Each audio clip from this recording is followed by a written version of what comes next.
I em presento, soc Clara, de la Federació d'Entitats contra el Càncer, i benvinguts. Comentar-vos simplement dues indicacions tècniques, els micros i les càmeres silenciats, però que podeu fer-nos arribar les vostres preguntes, com sempre, a través del xat. Destinarem un espai de temps al final de la xerrada per poder contestar les vostres preguntes.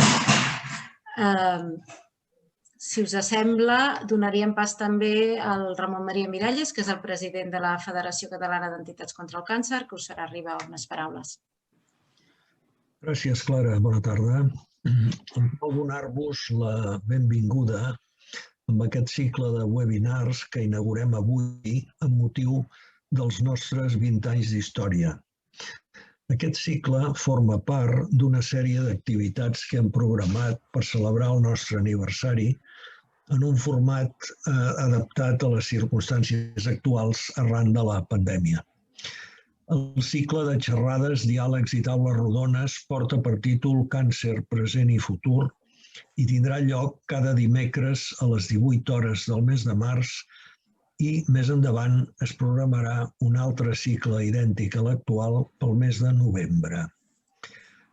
La FESEC és una federació que agrupa a 15 entitats que a Catalunya treballen per millorar la qualitat de vida del pacient amb càncer i els seus cuidadors. La FESEC dona servei a les entitats federades, representa davant de les administracions públiques els pacients i desenvolupa 3 programes propis, el programa de foment del voluntariat, el programa de després del càncer i el programa de sensibilització i prevenció. Un dels objectius d'aquest darrer programa és oferir continguts d'interès als pacients amb càncer i així contribuir a millorar la seva qualitat de vida i la dels seus familiars. En aquest sentit, hem escollit els aspectes que hem trobat més rellevants de la malaltia per a aquest cicle de ponències i esperem que sigui del vostre interès. No vull allargar gaire més perquè de ben segur estem tots amb moltes ganes d'escoltar la doctora Helena Roura de la Fundació Alícia. La doctora Roura és graduada en Nutrició Humana i Dietètica i en Ciència i Tecnologia dels Aliments. Doctora per la Universitat de Barcelona al Departament de Nutrició i Bromatologia de la Facultat de Farmàcia. Ha treballat com a investigadora en el camp dels antioxidants naturals dels aliments. Ha estat dietista en diferents hospitals i professora associada de l'assignatura de nutrició en el grau d'infermeria del campus de Bellvitge, de la UB. Des de 2005 treballa a la Fundació Alícia, on actualment és la directora científica. Deixeu-me, per acabar, fer uns petits agraïments. Vull començar per la FESEC, amb l'equip que capitaneja la Clara Rosàs, amb una menció especial per la Mireia Colomer i per la Sandra Valent i així mateix per la resta del grup.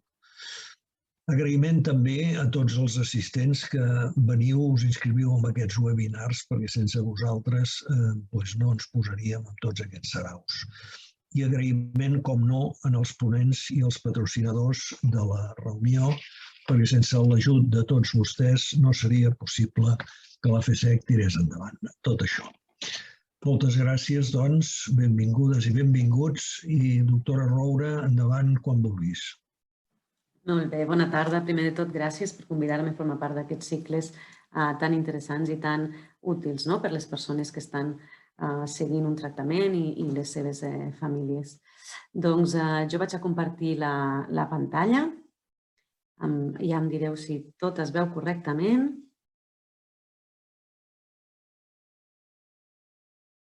Està tot bé? Doncs començo. A mi, soc l'Helena Roura, m'ha presentat el Ramon i treballo a la Fundació Alícia i la Clara es va posar en contacte amb nosaltres per demanar-nos si podíem col·laborar en aquestes jornades per parlar una mica de l'alimentació durant el tractament.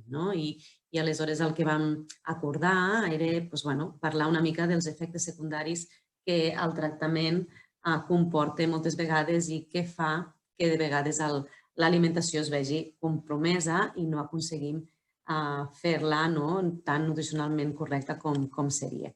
Jo treballo a la Fundació Alícia. La Fundació Alícia és un centre de recerca en cuina, on el que fem és un equip multidisciplinar d'especialistes al torn de l'alimentació. Hi ha nutricionistes, hi ha tecnologs dels aliments, hi ha químics, antropòlegs i especialistes en cultura alimentària que treballen de la mà de xefs i gastrònoms per ajudar que la gent mengi millor. Millor vol dir de manera més sana, de manera més sostenible i de manera més bona. I fem una gran diversitat de projectes, però un dels nostres objectius principals és donar respostes a aquelles persones que, per la raó que sigui, estan duent una alimentació que ha de ser especial o diferent a la de la població general.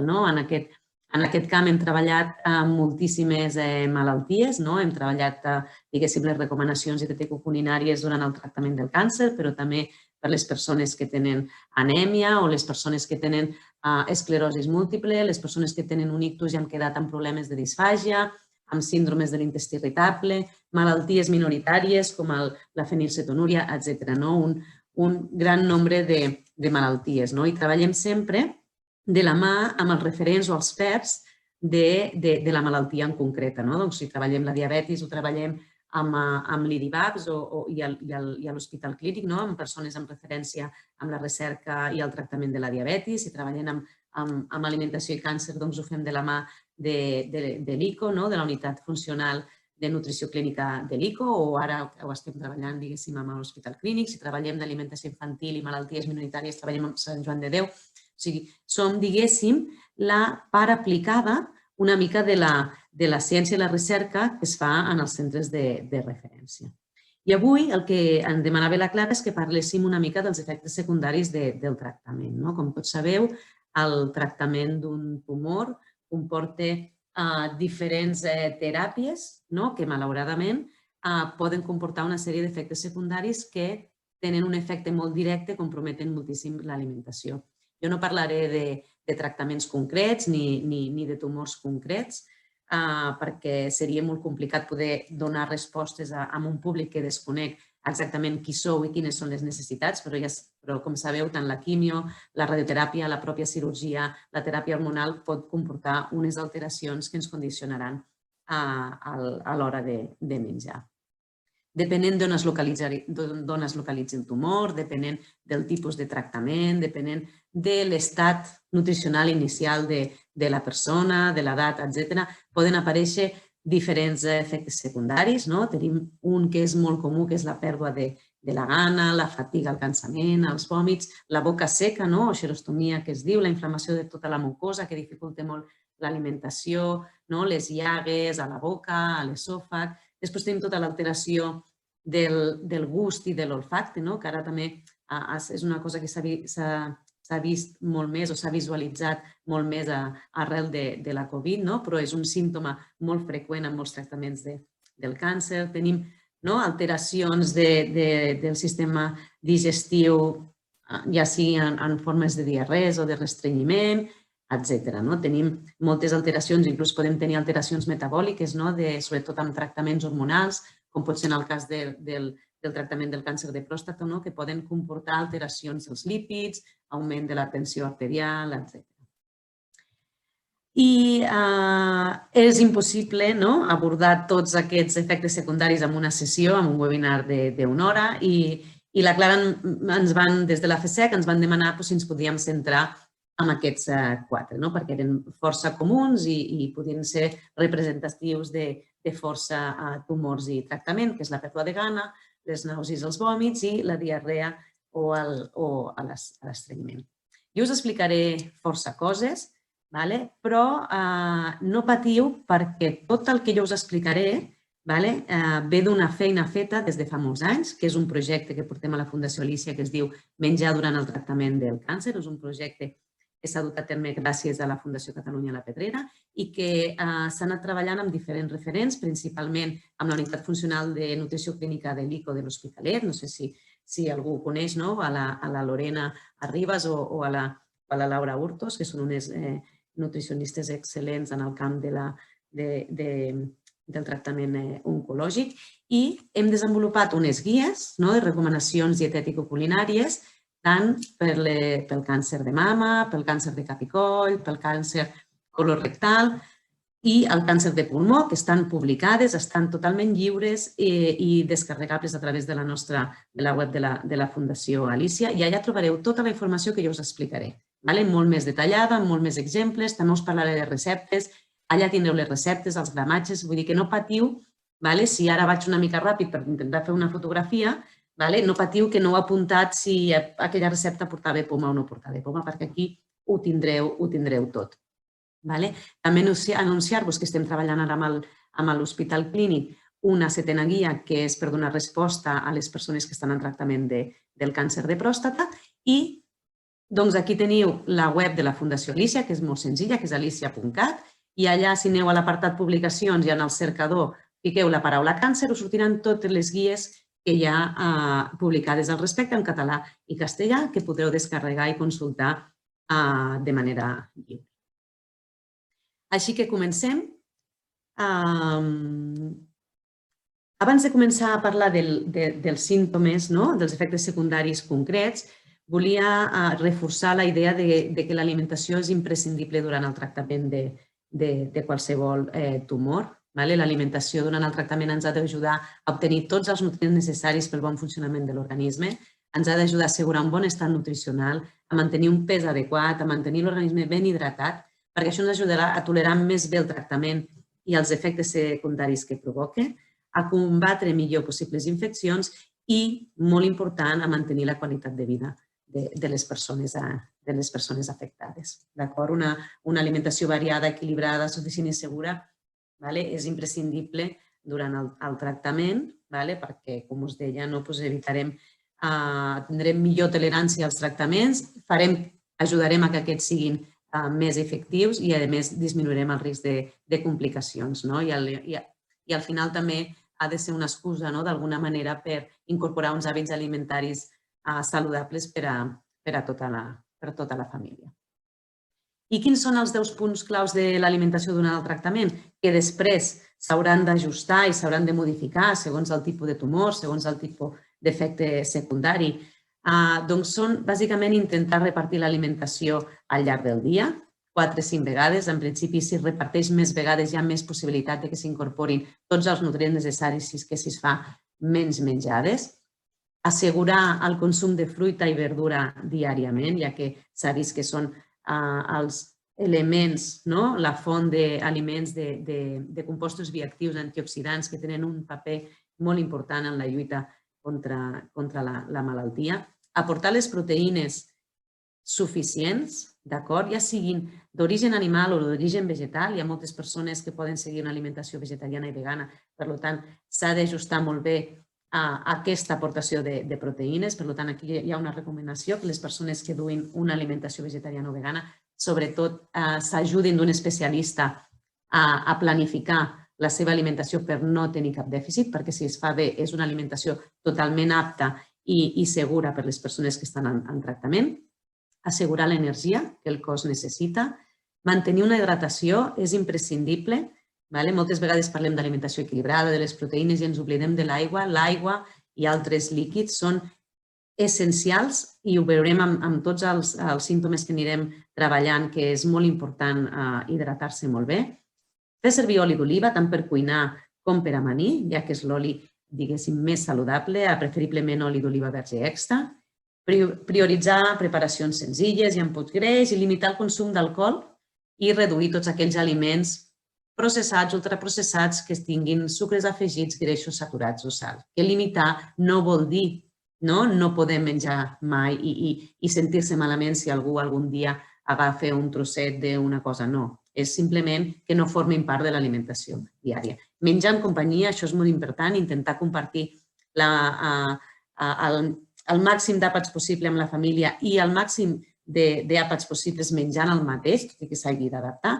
I, finalment, realitzar l'activitat d'exercici físic, que és també molt important i que s'ha vist que té un impacte molt positiu durant el tractament. Comencem amb els efectes secundaris, començarem amb la pèrdua de gana. Això són unes recomanacions generals. Evidentment, aquestes recomanacions no poden anar per davant de qualsevol altra recomanació que us hagi fet el vostre oncòleg, el vostre professional sanitari de referència. Per tant, són orientacions, són idees, són coses que us poden ajudar a que la vostra alimentació recomanada pugui ser més variada, pugui ser més atractiva, pugui ser més equilibrada, però mai substitueixen les recomanacions que us hagin pogut fer. Per tant, si jo en algun cas de la pèrdua de gana dic que la nata pot ser un bon element per incrementar l'energia i a vosaltres us han dit que no podeu portar làctics a la vostra alimentació, doncs mane qui us ha dit que no podeu portar làctics a la vostra alimentació. D'acord? La pèrdua de la gana. La pèrdua de la gana és molt habitual i aleshores la primera recomanació és menjar quan hi hagi gana. Aprofitar el moment del dia que hi hagi més gana. Evidentment és important tenir unes rutines, però si nosaltres al matí és quan ens llevem i tenim més gana, doncs intentar que aquell àpat del matí sigui el més variat, el més equilibrat, incorpori aquells aliments més nutritius. D'acord? O sigui, no perquè al matí sigui l'esmorzar, no. Si en aquell moment tenim més gana, doncs anem allà a ficar tot el que realment necessitem. Hem de dedicar el temps que calgui a menjar, hem d'intentar fer-ho relaxat, menjar a poc i mastegar bé i, com hem dit, menjar amb companyia. És interessant caminar uns minuts abans dels àpats perquè això pot ajudar a estimular una mica la gana i també és important mantenir una bona higiene bucal per evitar gustos estranys que puguin encara afavorir més les poques ganes de menjar. Intentar que el menjar no desprengui masses olors, perquè si tu tens massa gana i de cop has fet un bròquil bullit o unes sardines i aquella olor ja et tira enrere, doncs encara menjaràs més.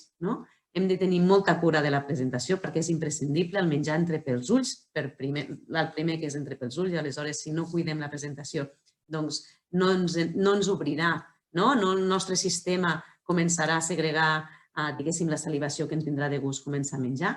I després hi ha altres estratègies, com utilitzar plats grans, perquè sembli que hi hagi menys quantitat, és una bona estratègia. No sé si coneixeu la il·lusió del buff, que és aquesta il·lusió que sembla que en els plats petits hi hagi molt més menjar que en el plat gran, quan al final hi ha la mateixa quantitat. A vegades són estratègies que si, evidentment, no la mateixa persona, si un cuidador vol intentar que mengi més una persona, doncs utilitzar vaixelles grans, que vegin que hi ha poca quantitat, pot ajudar a que la persona ja de sobte, de primeres, no rebutgi, diguéssim, el menjar.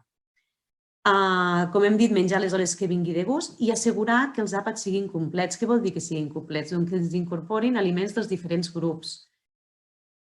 Uns que ens aporten energia, que seria, com veieu aquí, que estaria representada, diguéssim, la pasta, podria ser l'arròs, podria ser la patata, podrien ser els llegums, que tenen energia. Després hi hauria la part dels aliments proteics, en aquest cas representats per un ou, una mica de fruits secs i un trosset de formatge en aquest cas, i després la part de la verdura. Doncs això podria ser un platet de pasta, però que estem assegurant que amb aquest platet de pasta estem menjant una miqueta de tot. I la mateixa idea seria, per exemple, si una cosa que ens ve de gust són els batuts de fruita, doncs intentar també que aquests batuts siguin el vehicle per incorporar diferents ingredients.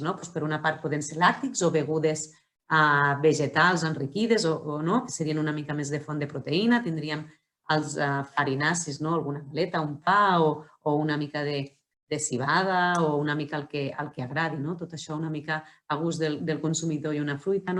Veient que amb aquest batut estem incorporant 3 grups diferents d'aliments i per tant estem aportant molts més nutrients que si sempre féssim un batut d'un sol aliment, etc. Una altra cosa important és tenir sempre a la vista coses per picar. Si tu no tens gaire gana, el que has de fer és que quan passis per un lloc, sempre tinguis algunes cosetes que fàcilment puguis agafar i menjar. Tenim els fruits secs, tenim uns palets, tenim alguns làctics, tenim la fruita, algunes galetes, perquè al final, quan hi ha molt poca gana i es menja molt poc, l'important és anar acumulant al llarg del dia tot el màxim possible d'ingestes. I aleshores s'ha vist que si tu tens els aliments en el camp visual, els consumeixes un 30% més. Si no has d'anar a l'armari a agafar una cosa, sinó que la tens a la vista, són coses que que són interessants. Això funcionaria al revés, no? Si estiguem en un procés on hem augmentat de pes i ens han recomanat fer una alimentació baixa en calories, intentar mantenir el pes o reduir-lo, doncs el que hauríem de fer és treure de la vista totes aquelles coses que no s'han de menjar. Això és una mica un joc, però són estratègies que funcionen. Tenir preparacions d'alta densitat nutricional. Què vol dir això? Que amb poc volum tenim molts nutrients, tenim energia, tenim proteïnes, que amb poqueta quantitat, perquè com que no tenim més gana, intentar aconseguir-ho. I aquí, per exemple, tenim la primera imatge, és una mousse d'alvocat amb blat de moro, és com una crema que porta oli, que al final és energètica. Tenim uns púdings de vegetals, però el que el porten a dintre pot ser ou, pot ser carn, que està una mica camuflada i és una textura tova, fàcil de menjar, que no ens cansa. En aquest cas tenim un postre que és una crema d'alvocat, plàtan i nous. Aquí a la dreta tenim un púding de poma, que després us ensenyaré com es fa. Tenim les crestes o empanadilles, que són una molt bona alternativa per menjar amb les mans, una de tant en quant, que la podem farcir del que vulguem. En aquest cas, nosaltres fèiem una proposta amb alguns vegetals i amb clara d'ou, perquè així aportàvem una mica les proteïnes, però cadascú se les pot fer una mica al gust, o en aquest cas, a la dreta és un paté de pèsols que està enriquit amb un iogurt, que està amb una mica de llimona, etc. I unes torradetes que també, ja que tenim poca gana i ens ve de gust una torradeta amb algun paté, fiquem-hi un paté que sigui saludable, que ens aporti més coses. Una altra opció, quan hi ha pèrdua de gana, és enriquir allò que ens ve de gust, o enriquir preparacions. Per exemple, si fem una crema de verdures o fem una crema de llegums o fem una sopa, doncs hi podem ficar directament a la crema una clara d'ou, per exemple, per enriquir-ho en proteïna, o una cullerada més d'oli, o una miqueta de nata, o hi podem ratllar a sobre una mica d'un ou dur, o podem ficar una cullerada de farina de cigrons o una mica de fruits secs picats. Per exemple, en el cas de si ens ve de gust una truita, doncs igual hi podem fer una truita i podem ficar una mica de formatge crema i enrotllar-la, o si ens ve de gust un iogurt, hi podem ficar una mica d'una mermelada, que igual l'hem pogut fer a casa, i podem afegir una cullerada de llet en pols que no la notarem i estarem enriquint amb energia i proteïnes a aquella preparació. D'idees n'hi ha forces, però al final és intentar adaptar allò que ens ve de gust, com ho podem enriquir una miqueta. I ara us ensenyaré com fer un púding. Perdó, que em falta encara aquesta idea de fixar-se petites fites al llarg del dia i mantenir una correcta hidratació. En el cas de la pèrdua de gana, recomana que bevem fora dels àpats, perquè ja que tenim poca gana, si a sobre bevem, doncs ens atiparem més d'hora i no aconseguirem menjar tot allò que volem. Per tant, l'aigua intentem fer-la fora d'àpats i intentem que aquesta aigua sigui una mica més nutritiva. Per tant, igual podem combinar una aigua amb una mica d'un puré de fruita que la podem barrejar o que sigui un liquat de fruita natural, etc. I ara us vaig ensenyar com fer un púding de poma al microones molt ràpid, en 2 minutets, que és petit, que després el pots tenir fred a la nevera i menjar-te'l quan et vingui de gust, que incorpora, com us deia, una part de fruita, una part de farinaci i una part de proteïna. En aquest cas,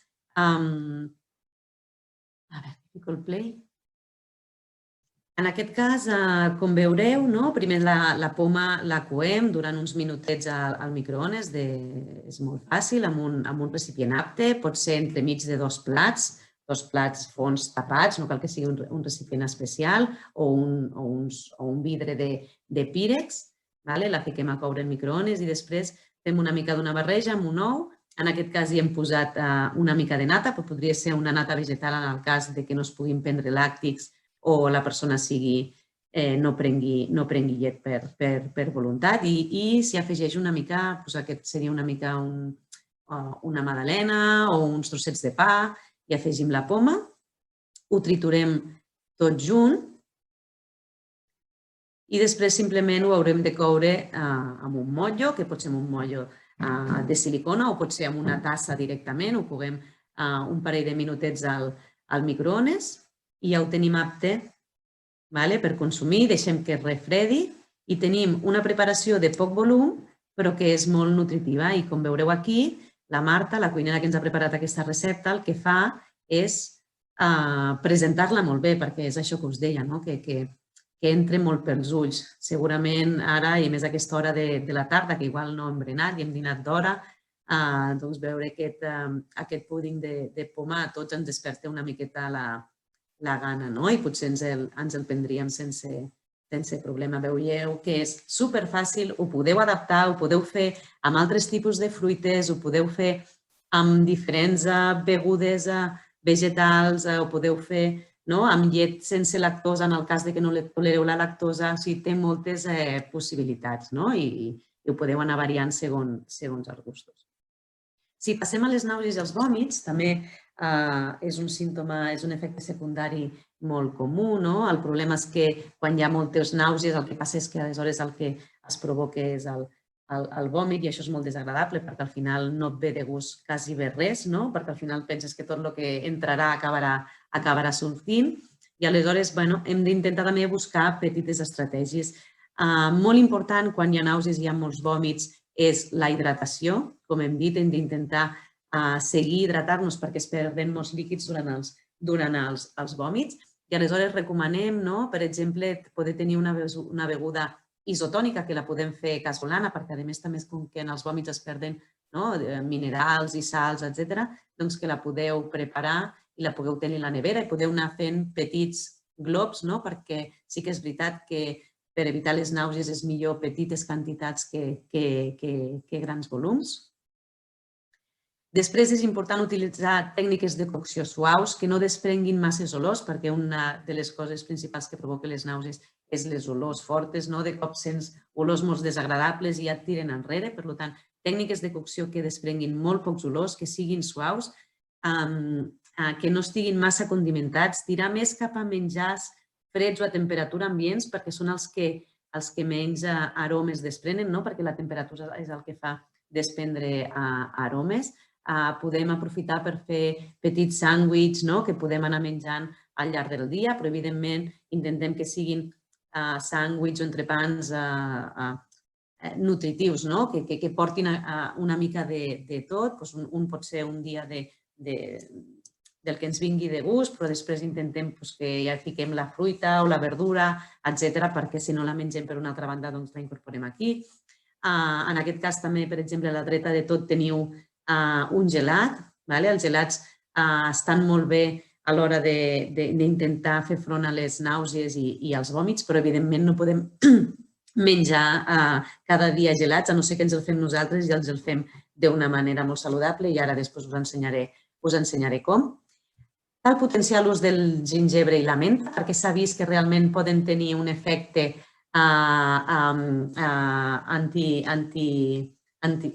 per les nàusees. S'ha vist en certs, no tothom li funciona, però s'ha vist en diferents grups de persones amb nàusees que el gengibre pot reduir-les i aleshores podem fer infusions, en podem fer gelatines, en podem fer gelats, el podem ratllar a sobre d'una amanida, etc. Si us agrada, el podeu intentar de fer, el podem fer amb unes crispetes que després us ensenyo. Veus? En aquest cas podem fer unes crispetes d'una manera molt senzilla, sense greix, a casa, al microones i de ratllar-hi una miqueta de gengibre i que siguin coses seques, que pots picar entre hores i a més les pots tenir a la vista, com dèiem, i pots anar agafant 2 o 3 de tant en tant.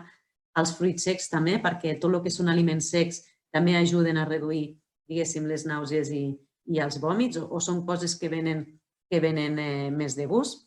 I ara us ensenyaré a fer el gelat al moment que diguem nosaltres, que és una recepta super senzilla, però que és molt interessant, que la idea és, vosaltres a casa teniu fruita, i teniu la fruita del temps, i moltes vegades veieu que se us està espatllant una mica o que aquell plàtan se'ns està ficant una mica, se n'està ennegrint i no ens el menjarem, i el que us recomanem és que la peleu, la netegeu, la talleu a trossets, la poseu en un tupper i la congeleu i la poseu al congelador. Així eviteu que res se us faci malbé. Paral·lelament, també podeu aprofitar i al moment que en compreu unes quantes maduixes, unes les reserveu, les talleu a trossets i les congeleu. I aleshores, el dia que us vingui de gust, l'únic que heu de fer és tregueu aquesta fruita del congelador, que està congelada i freda, i agafeu, doncs podeu agafar un iogurt grec o podeu agafar una llet vegetal o un iogurt natural sense lactosa, una mica algun làctic o substitut, i ho bateu al moment amb la fruita congelada.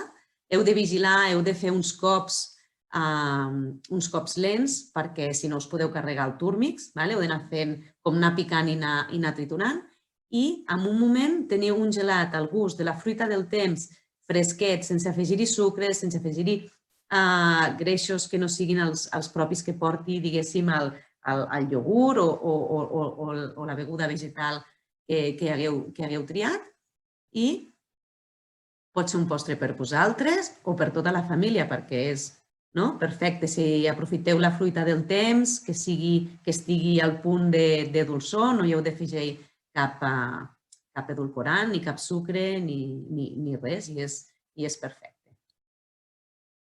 Seguim amb la diarrea. Ara parlarem de la diarrea i després parlarem de l'estrenyiment, i el que veureu, pel que explico per la diarrea, després serà el contrari del que explicarem per l'estrenyiment. Només tenen en comú una cosa, que és la hidratació, que és bàsica. Per una banda, per la diarrea és important la hidratació perquè estem perdent molts líquids, diguéssim, amb la femta, i per altra banda, el restrenyiment és necessari hidratar-nos molt per hidratar tot aquest aparell digestiu i tots els aliments perquè sigui molt més fàcil l'evacuació. Aleshores, amb la diarrea el que es recomana és això, una bona hidratació, serien principalment sempre és l'aigua en tots els casos, però es poden fer infusions, es poden fer brous suaus, es poden utilitzar begudes isotòniques. La beguda, per exemple, que us dèiem abans, casolana, també la podríeu aplicar en aquest cas.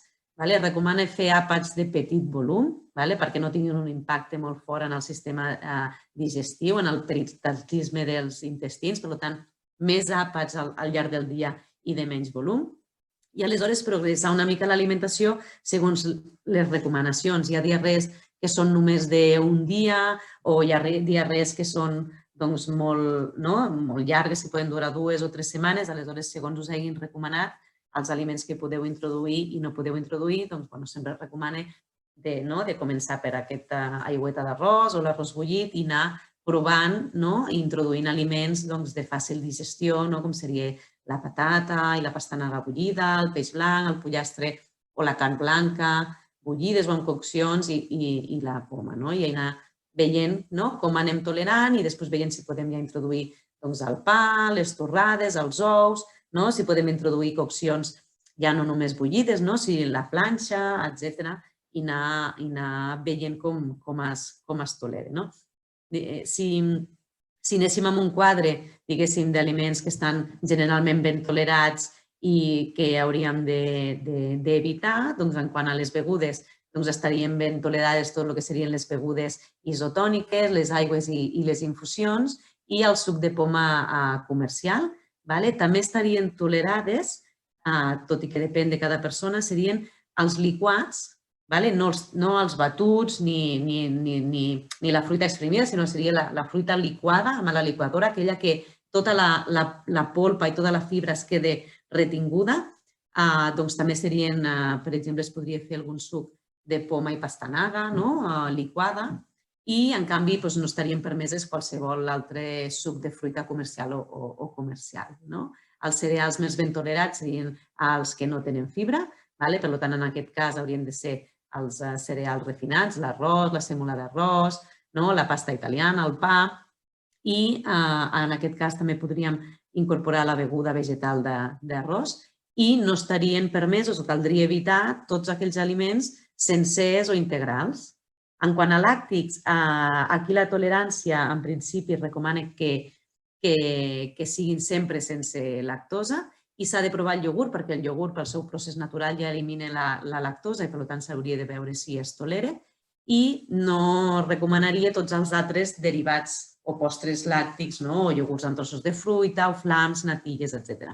En quant a la fruita, seria la poma cuita, la pera o préssec amb almívar, que estan cuites, el plàtan molt madur o cuit, Hi ha una recepta que és molt interessant, que és un plàtan escalivat, o sigui, fiques un plàtan sencer al forn, o 2 o 3, i el teniu a les guies, i durant una estona, i quan surt està escalivat i el pots menjar amb culleres, com una crema de plàtan, que és un plàtan cuit que és molt interessant. Totes les altres fruites no estarien indicades.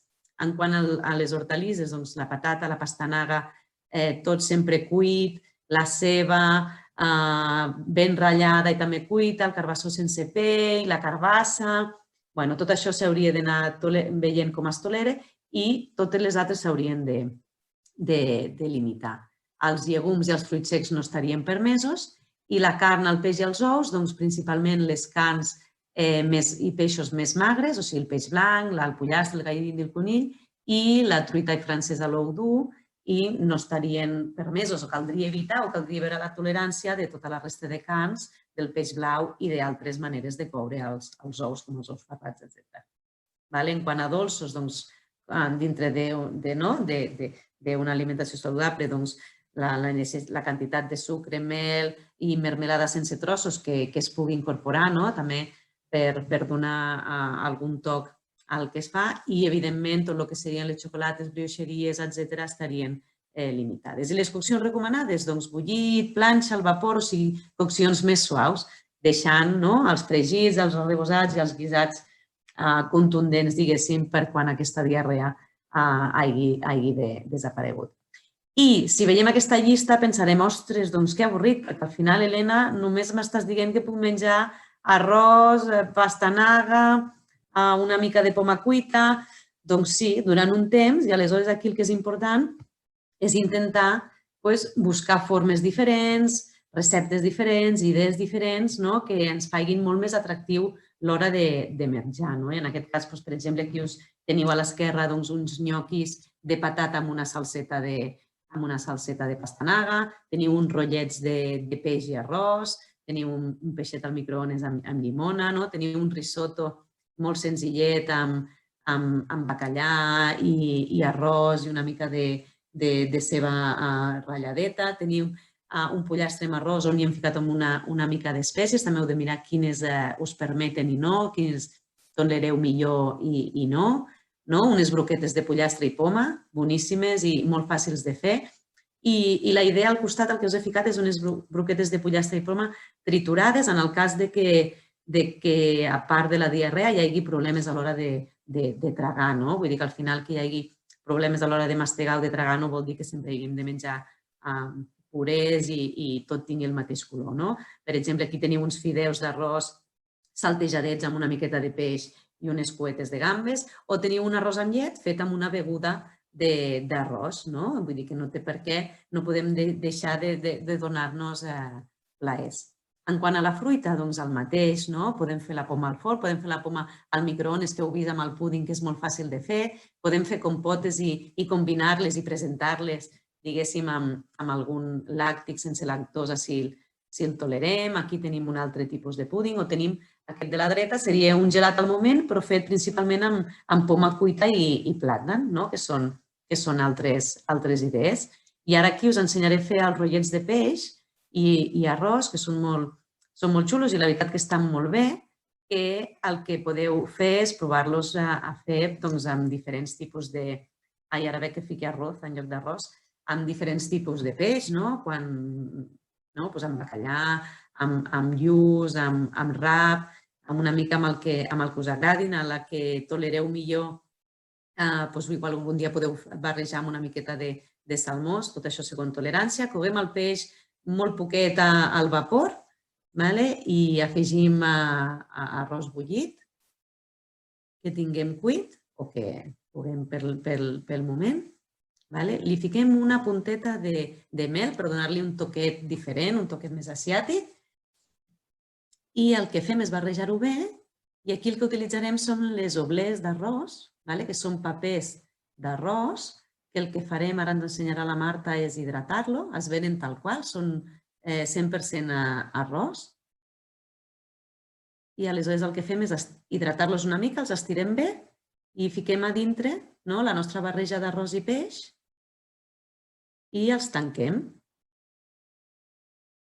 aleshores faríem 2, 3, per nosaltres, per tota la família, perquè al final us prometo que són molt bons i després el que podem fer és alguns salses o alguns amaniments. Podem fer una vinagreta amb llimona o amb oli. També pels que tinguem la diarrea haurem de ser més estrictes, però pel resta de la família igual el poden sucar amb una salseta de soja, etc. Doncs són ben xulos i ben apetitosos. I passem a l'estrenyiment. No sé si estic anant molt ràpid, però si hi ha qualsevol cosa després podem tornar i podeu preguntar. Si anem amb l'estrenyiment, doncs l'estrenyiment, com tots sabeu, és la dificultat a l'hora de fer les deposicions i que és molt molest. I aleshores, i que pot ser degut directament als diferents tractaments, però també pot ser degut al canvi d'hàbits que tenim un cop se'ns diagnostica una malaltia com és el càncer. I aleshores és important fer-hi front perquè és molt molest i després també pot tenir altres efectes, pot comportar altres problemes de salut. Molt important, importantíssim, com hem anat dient, hidratar-se correctament. En aquest cas, no hi ha tantes restriccions. La idea és hidratar-se, utilitzar l'aigua, infusions, brous, sucs o liquats de fruita i verdura. Pensem en els gazpachos, amb les sopes fredes. Hem d'anar bevent molt durant tot el dia. Després ja veurem que sí que hi ha alguna restricció d'alguna beguda que és més astringent que caldrà limitar. Per exemple, es recomana beure en dejú un parell de gots d'aigua tibia quan ens llevem. Vull dir, abans d'ingerir res, fer un parell de gots d'aigua a temperatura ambient o tebieta. I si no hi ha nàusees, a més, hi pot afegir una culleradeta d'oli d'oliva verge. I després d'aquesta aigua, prendre una peça de fruita, un kiwi, una taronja, això pot ajudar a mobilitzar molt el que serien els modells i a facilitar, diguéssim, l'evacuació. Augmentar el consum d'aliments rics en fibra, aleshores serien tots el que serien els cereals i els derivats integrals, augmentar molt el consum de verdura, la fruita, evidentment sempre sencera i amb pell, sempre que sigui possible, la fruita dessecada, la fruita seca, etc. I evitar tots els que serien aquells aliments astringents, o sigui, tots aquells aliments que recomanàvem per la diarrea, aquí els hem de limitar, perquè són astringents, absorbeixen aigua i encara ens dificulten més les deposicions, que serien la poma, el pa blanc, l'arròs, les torrades i el te negre, per exemple. El te negre és astringent, ens aniria bé per la descomposició, però no ens aniria bé pel restrenyiment. I condimentar bé els àpats amb oli d'oliva verge abundant, a no ser que hi hagi un augment de pes i s'hagi restringit el consum d'oli, diguéssim, doncs sempre fem un bon raig d'oli a sobre de tot el que anem menjant. Això seria una mica el mateix, que serien els aliments indicats o el que caldria evitar. Doncs el mateix que el que us he dit abans. Aquí en aquest cas estaria tota la fruita permesa, però hauríem d'evitar la fruita cuita com la poma, la pera o el plàtan. La fruita seca i dessecada estaria tota apta. Interessant afegir, anar picant entre hores nous, avellana, ametlla, el que vingui de gust. Totes les verdures i hortalisses estarien permeses, tot i que es recomana limitar el que seria la pastanaga bullida, la patata bullida, i també que coleu tots els purés, o sigui, si es fan purés, cremes de verdures, es mengi tal qual amb tota la fibra, no la passeu mai ni pel colador ni pel xino perquè estareu eliminant la fibra. Els llegums superimprescindibles, molt recomanats amb l'estrenyiment i tot el que serien la part més integral de tots els cereals, limitant, evidentment, la pasta no integral, l'arròs no integral, el pa, etc. Interessant, si no els coneixeu, conèixer la gran varietat de cereals que existeixen actualment al mercat, que es troben en els supermercats de sota casa, que no han d'anar a botigues especialitzades, que són la civada, l'arròs integral, l'arròs salvatge, l'ordi, la quinoa, el blat tendre. Són cereals que es couen de la mateixa manera que coguem un arròs L'única diferència és que necessiten de més temps i, a més, teniu les explicacions en els esvasos. Són molt bons i podem utilitzar-los de la mateixa manera que utilitzaríem un arròs, fent una paella, fent una amanida refrescant amb diferents verdures, farcint unes endívies, etc. Però és interessant conèixer-los perquè tenen, a més, tocs diferents, sabors diferents i el seu contingut en fibra i fibra soluble és molt interessant en casos de restrenyiment. En conclusió, en els casos de restrenyiment, el que hem de fer és que sempre hi hagi verdures, llegums o cereals integrals en els nostres àpats. No podem fer un plat de pasta amb una mica de nata i un tall de pollastre a la planxa. No. Sempre ha d'haver-hi verdura, fruita, cereals, llegums, sempre ha d'estar, ja siguin en forma de cremes, en formes d'amanides, acompanyant un peix, una carn en guarnició, amb cuits al microones, a la planxa, en forma d'amanida, acompanyant, per exemple, no sé si veieu aquí baix, hi ha una carn rostida amb pinya. Doncs, el que hem de fer és incorporar tots aquests ingredients per augmentar la fibra de tot el dia. El que dèiem abans, també, vull dir, tenir aliments per picar entre hores, que de vegades és difícil, doncs que també siguin rics en fibra. I aleshores tenir la fruita seca, tenim tota una diversitat de torrades de diferents cereals molt riques en fibra, aquests pans alemans, etc., que són saludables perquè són molt poc processats i també poden ser una alternativa i podem fer, com us ensenyava abans, aquell paté que fèiem de paté de pèsol, amb una torradeta d'aquestes és un berenar o és un snack molt interessant. I ja està, jo us vaig ensenyar com fer una amanida de 3 cereals i verdures i pollastre per acabar, diguéssim, i perquè tingueu una idea del sopar d'avui. A veure si engega. Aquí el que tenim és 3 cereals diferents, que és un blat tendre, una civada i una quinoa, que estan prèviament cuites i escorregudes, rentades i escorregudes. Aquí estem fent uns espàrrecs al microones, els podríem fer al vapor o podríem utilitzar qualsevol altra verdura. La idea és que quan cogueu un cereal en cogueu més quantitat i en pugueu tenir pels propers dies, diguéssim, no cuineu cada dia cereals perquè són pesats de coure, perquè tarden una mica més, però si cuineu una mica més us pot servir per 2 o 3 dies ben guardats a la nevera. Aquí estem saltejant uns dauets de pollastre, d'una petxuga, amb poc greix en aquest cas, perquè després ja hi ficarem l'oli d'oliva, que és el greix de preferència. I ara es fa una mica de barreja al gust. En aquest cas això podria ser un plat complet, perquè us en recordeu que us explicava abans, porta una part d'aliment farinaci, porta una part d'aliment proteic i porta una part de verdures. Per tant, això podria ser un plat únic, perfectament complet per un sopar o per un dinar, que després, evidentment, per tota la família i que podem amanir al gust. En aquest cas estem fent una vinagreta de mostassa amb una mica d'oli, llimona, una punteta de sal i simplement barrejar-ho tot i ja ho tenim llest per servir i menjar. La idea és que menjar de manera saludable, intentar adaptar-nos als diferents efectes secundaris, doncs ho podem fer i continuar gaudint del menjar, continuant compartint amb la resta de la família. No hem de menjar diferent,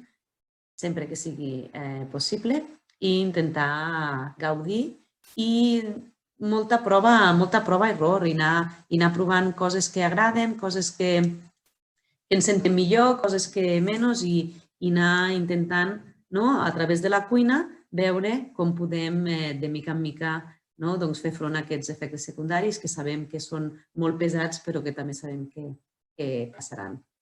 Així que moltes gràcies. Fins aquí la presentació.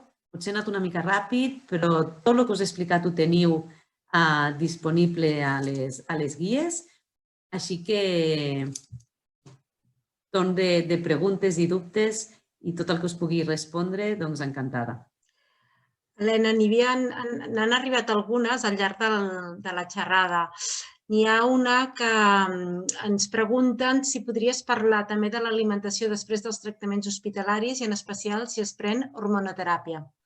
Hi ha molta informació mentre estem amb quimio i ràdio, però no de la vida que hi ha després d'això i l'alimentació en relació amb els efectes secundaris. No sé si pots contestar. Sí, en principi l'alimentació un cop superada la malaltia o un cop s'han acabat els tractaments, a no ser que us recomanin una cosa diferent, ha de ser seguir el patró d'una alimentació equilibrada,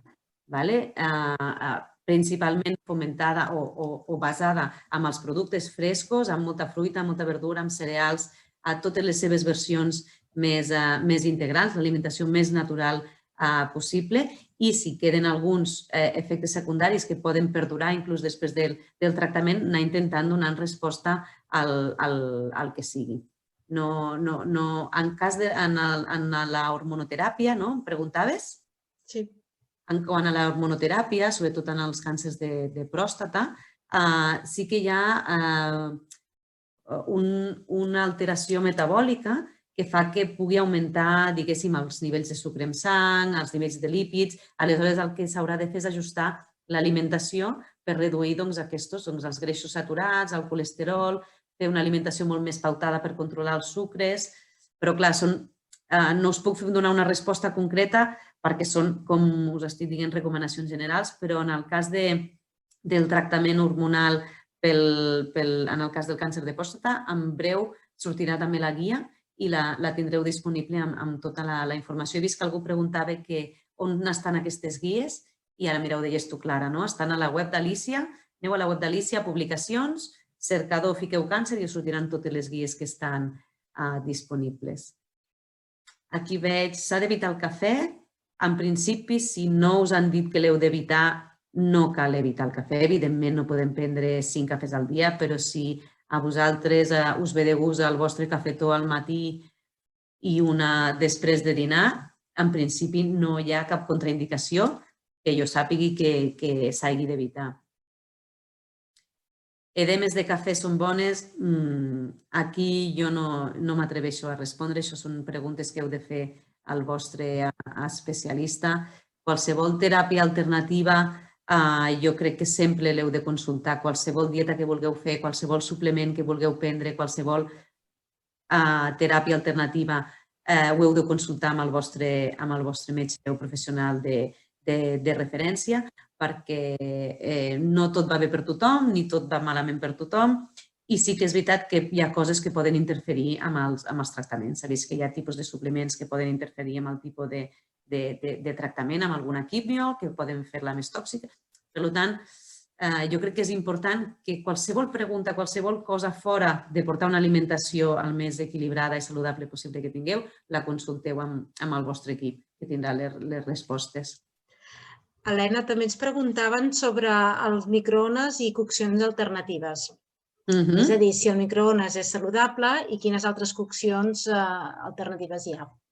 El microones és una cocció totalment saludable, totalment segura. És una cocció que ha estat molt estudiada, inclús a diferents societats científiques i societats en relació amb el càncer l'avalen, diguéssim, com a instrument segur, si les seves ones no tenen cap tipus d'impacte en la salut. I és un estri que ens ajuda molt a la cuina. És un estri imprescindible, sobretot quan no tens ganes de cuinar, quan estàs cansat, perquè t'ajuda a fer moltes elaboracions intermitges. Per exemple, una carxofa, que costa de coure. Doncs tu agafes una carxofa, la parteixes per la meitat, la fiques en un recipient apte pel microones, la fiques 3 o 4 minuts, que es cogui, després la passes una mica a la planxa perquè li agafi aquell gustet i tens una carxofa en un moment perfecte i és excel·lent. Es poden fer moltíssimes coses, busqueu, perquè hi ha moltíssimes receptes al microones que ens poden ajudar molt. Nosaltres ara a Alícia també estem a punt de treure un llibre que s'ha editat amb l'ús de la cuina del microones perquè creiem que és una eina molt interessant per la gent que no sap cuinar, per la gent que no té temps, per la gent gran que tenen por d'engegar el foc pel gas, per les cremades o inclús pels adolescents o aquests dels nanos d'institut que ja no tenen menjador escolar i els pares treballen i s'han de fer el dinar a casa, doncs són alternatives i la pregunta que jo entenc que feu, que és si són segurs, a dia d'avui, segons les entitats, diguéssim, de seguretat alimentària, etc., avalen totalment la seva seguretat. I si no s'utilitzés el microones, ens preguntaven per coccions alternatives? Doncs tenim la planxa, tenim el vapor, tenim el forn, tenim, diguéssim, els bullits o guisats, que no té per què ser un bullit avorrit, diguéssim, els guisats poden ser molt senzills i molt poc greixosos. Si no hi fiquem la morcilla, el chorizo i la no sé què, podem fer un guisadet de llegums amb verdures d'una manera senzilla. Vull dir, qualsevol tècnica de cocció que us permeti fer allò que voleu serà bona sempre que no us senti malament. Clar, són unes preguntes molt generals, hauria de saber tècniques de cocció per a quin símptoma, en quin moment. També ens arriba una pregunta general. Diu, quina opinió tens sobre tomar brotes y germinados y si el regaliz sería bueno para las náuseas, si tu tensión no es elevada? Són dues preguntes, te les he ajuntat. A veure, quant al regaliz no ho desconec, s'hauria de mirar i també seria una mica de si a un li sente bé i li redueixen les nàusees. Jo no ho tinc, però que no vol dir que no sigui cert. I l'altra, perdona, Clara, què em deies? Sí, els brots i els germinats. Els brots i els germinats. Sí, els brots i els germinats podrien ser també part de l'alimentació per ficar amb amanides i tal. El que hem d'estar segurs, una cosa que no he dit al llarg de la xerrada, és la seguretat alimentària, d'on comprem les coses, quina manipulació fem, com les netegem, perquè moltes vegades tenim el sistema immunitari una mica deprimit pels tractaments i per tant hem d'assegurar que les coccions siguin correctes, que la conservació dels aliments sigui correcta, que el que comprem sigui d'una font segura, que ho coguem bé, ho conservem, ho netegem, la fruita, la verdura, etc. Sí, també n'hi havia una en el xat que ha quedat una mica enrere, que era en referència a quan hi ha diarrea. Ens preguntaven si el suc de poma a l'inici és millor diluït. Sí, és una opció d'anar provant. El suc de fruit, el suc de poma, sí, tant al comercial o el que puguis fer liquat, doncs és interessant que al principi de tot provar una miqueta. Vull dir, al final, cada persona és un món, cada diarrea és un món i aleshores la idea és anar, el que deia, fer prova-error. Podem començar amb 2 dits de suc de poma, si veiem que el tolerem bé, al cap d'una estona podem fer una mica més o al dia següent en fem 3 dits i anar provant. I aleshores jo, evidentment, recomanaria sempre el que no porti sucres afegits i el que no porti edulcorants artificials afegits. I en relació amb aquest tema, també, amb aquest efecte, que és el de la diarrea, ens pregunten si algunes bebidas isotòniques actualment estan reformulades con menos azúcar añadido y en sustitución con edulcorantes añadidos. Jo crec que hi ha begudes isotòniques ja amb poc sucre, però al final, quan estem en situacions de diarrea, de molts vòmits, que estem perdent molts minerals i també estem menjant molt poc, que porti una mica de sucre tampoc és dolent perquè al final necessitem una mica d'energia. D'acord? Aleshores, evidentment, hem de buscar les que tinguin menys sucres afegits, però tampoc ens hem d'obsessionar perquè portin una miqueta de sucre. Si us fixeu a la beguda casolana que nosaltres proposàvem, hi havia una mitja culleradeta, diria, de mel i mitja culleradeta de sal, perquè al final també són elements, la glucosa és base dels sueros que necessitem per refer-nos, diguéssim, de situacions on no estem menjant, estem perdent molts líquids i no estem ingerint aliments. I també n'hi ha un altre que ens arriba que diu si no es pren el tractament hormonal, per acabar de fer net dels efectes de la quimio i la ràdio, què es pot fer?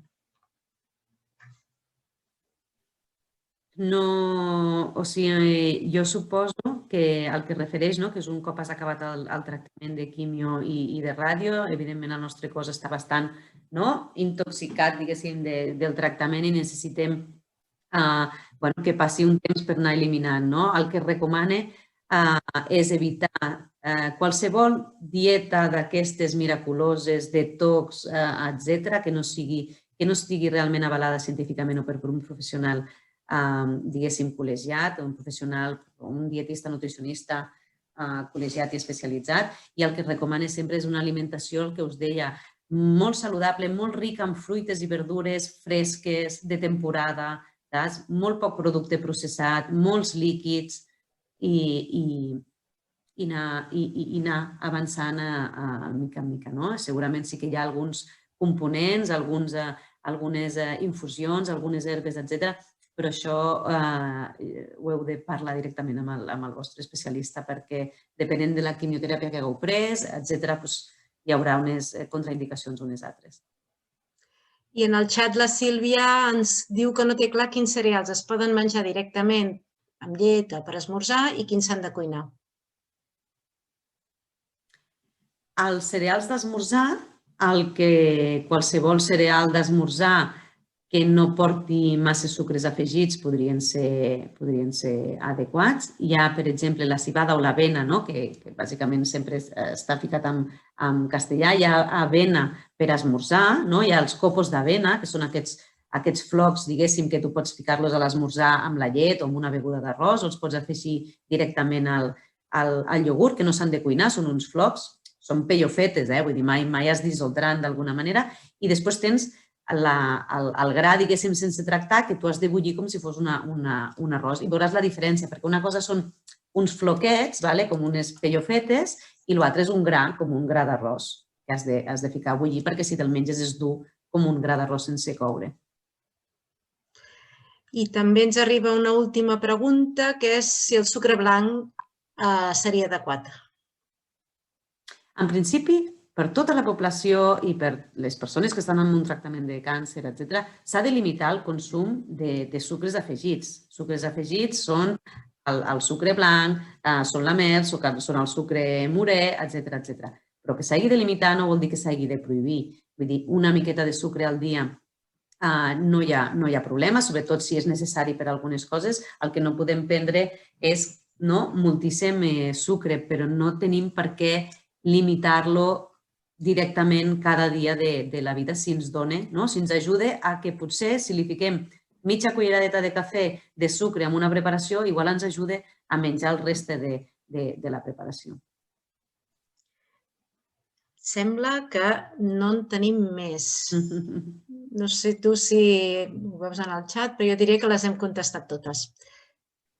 De fet, ja és l'hora que havíem previst, també. A més, la gent molt puntual.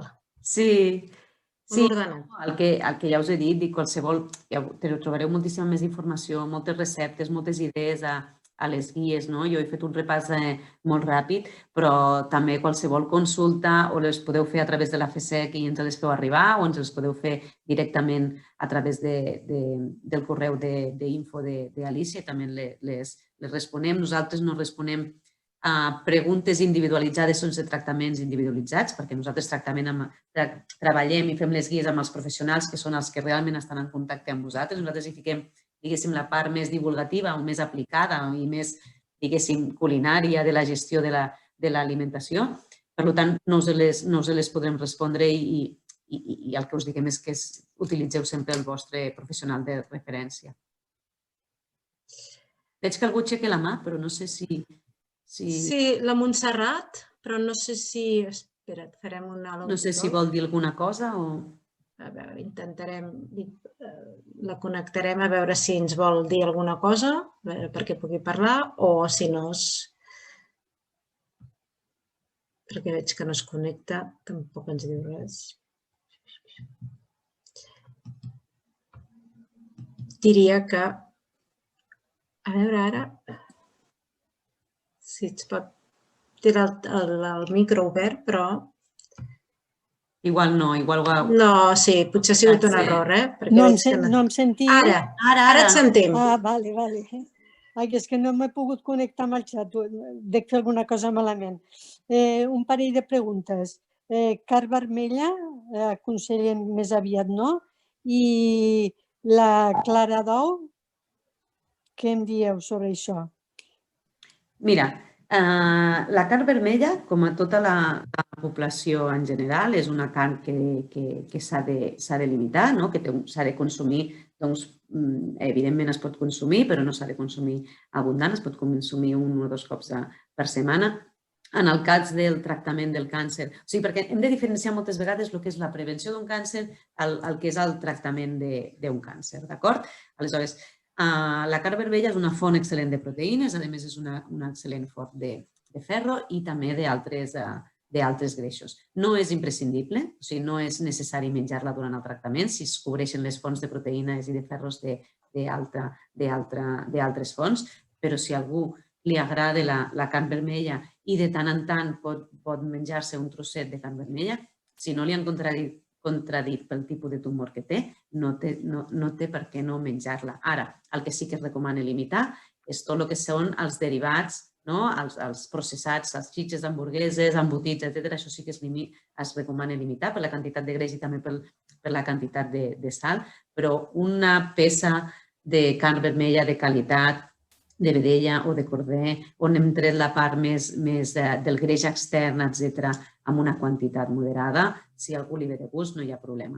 I la clara d'ou és la font excel·lent de proteïna que hi ha, a més molt digerible, sempre s'ha de prendre cuita, si no, no digerim les proteïnes i, per tant, la pots afegir per enriquir proteicament diferents preparacions quan hi ha falta de gana, però, evidentment, no podem menjar 5 clares d'ous al dia.